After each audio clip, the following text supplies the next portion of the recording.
what do you want people, Reddit, could be any community, to be saying about you? Um, I don't mind too much. I feel like what matters most in my is just like what I see.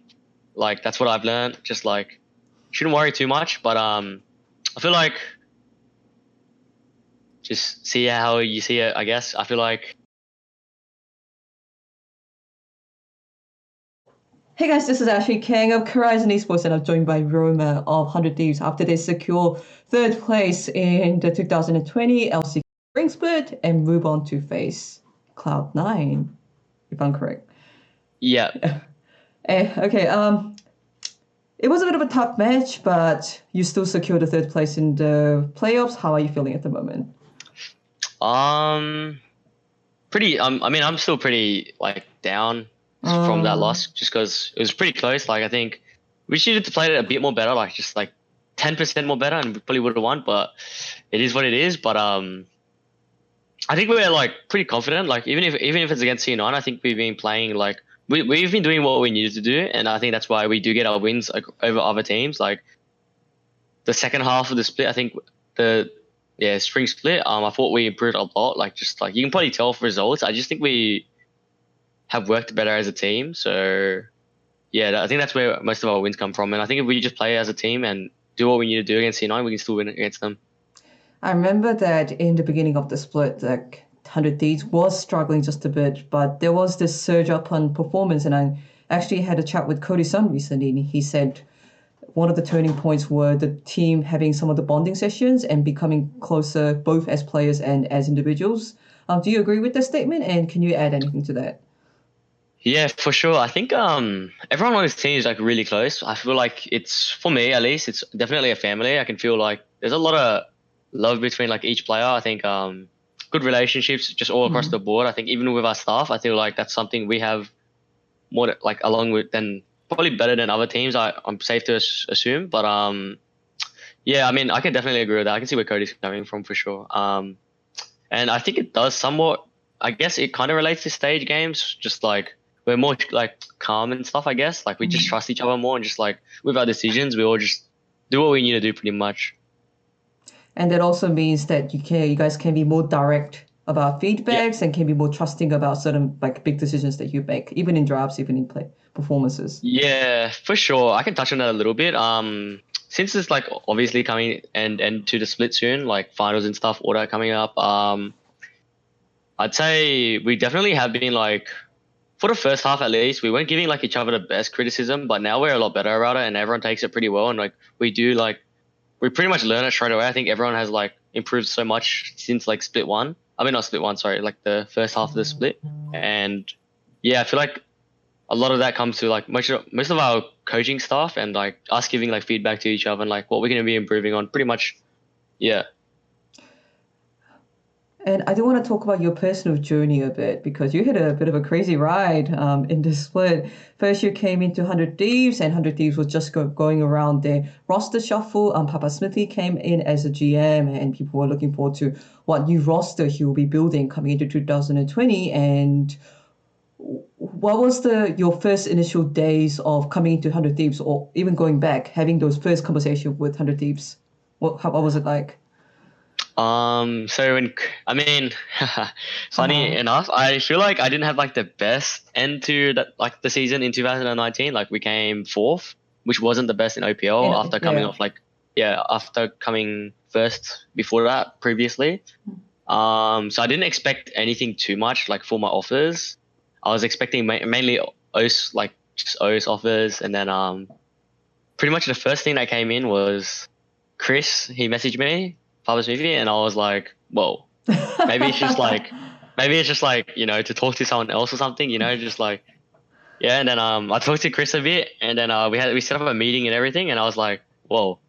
I guess it's for academy then, but I was really shocked, like actually really shocked. So that was when I first interacted with Chris, and I was really shy.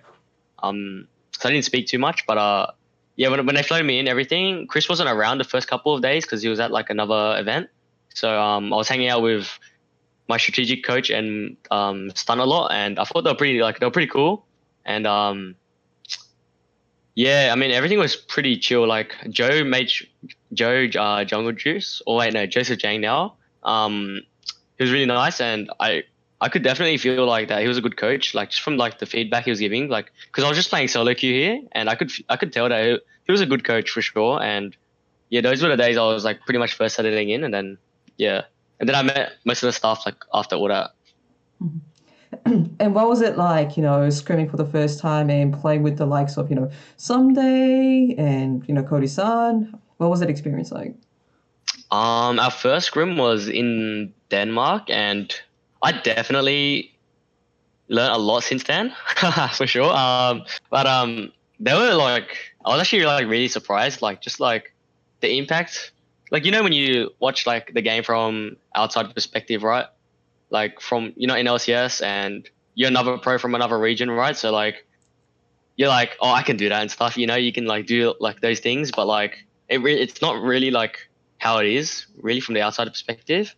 But watching them like from the inside, I'm just like, wow, they're actually all like really good. Like I thought like, I mean, I knew they were good. It's just like I didn't expect them to be like so knowledgeable about the game, and just like because yeah, definitely on LCS doesn't really show everything. But playing with them for the first time, I was just like, well, this is pretty awesome.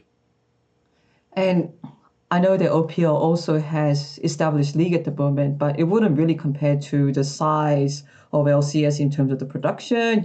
You have the dive where they talk about the games afterwards. The crowd is bigger. So, uh, how nervous were you, or how excited were you to getting involved into LCS and seeing all the fans? I know that the high five was still a thing at the time. Hmm. Hmm. What was it?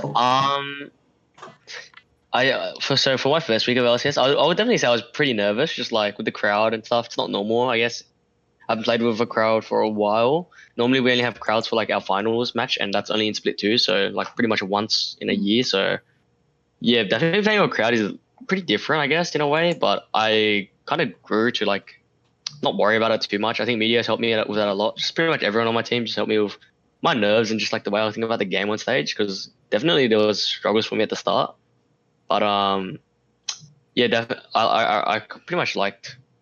I think I'm pretty used to it. But even though the LCS isn't playing on anymore, as in like through the LAN matches, and now we're playing online, I definitely liked like the LCS pretty much. Thought the journey has been pretty well. Who were Okay, just like a side funny question. Who were you most starstruck to see? In LCS, Yeah. I mean, yeah, I mean probably uh Bjorsen and Jensen, just because they're arguably the best mid laners in NA. So, and I learned pretty much a lot from watching them. Just like from O's, you watch like NA LCS, and you try to not imitate but understand what they're trying to do in game. So yeah, pretty much them two, I guess. Yeah, probably most starstruck. You did mention that you've learned a bit since your first days bootcamping with 100 Teams back in Denmark, and your growth has been noticeable even for the external eyes. So, what are some of the improvements that you see in yourself between week one and right now at the end of the regular split? Just like a lot of laning stuff. There's definitely a lot of laning stuff. Just like being able to hold, like not hold your own, but just like building your own individual leads and using them elsewhere. Pretty much just like I think to become a pro, you just need to know how to take care of yourself in a way. I guess like just being a good individual so that you can build leads and then like just help your team in like that aspect. Whereas in solo queue, it's more like you just build your own lead and you keep playing for that lead. So yeah, that's something I've learned a lot on, and I've pretty much emphasized still to this day, just like working on my laning phase and just making sure I'm coming out with the best results I can, pretty much, and just learning about every matchup. And if anything catches me off guard, then I just want to learn it pretty much. Cloud9 has just picked 100 Thieves as the team they want to face on the first round of playoffs. What are your thoughts on that now that we have come through that regular split, 100 Thieves rising up, and now it comes to the best of 5 against Cloud9? I mean, I won't lie, C9 are a good team, so it's clear to say. It was pretty shocking to hear still after like we just came off a loss and we heard the news, but it wasn't like the worst thing ever. Like, I mean, I feel like we just need to make sure we just play like the game. You shouldn't worry too much about like who you're versing, and just playing like how the game should be played pretty much. Just like, shouldn't worry about who you're versing, just playing the game. Like, pretty much, I think that's how we've been playing like the past couple of weeks. Just like play the game how it's supposed to be played and just build your leads where we should be building leads and doing what we need to do in the game and just trusting each other's cause.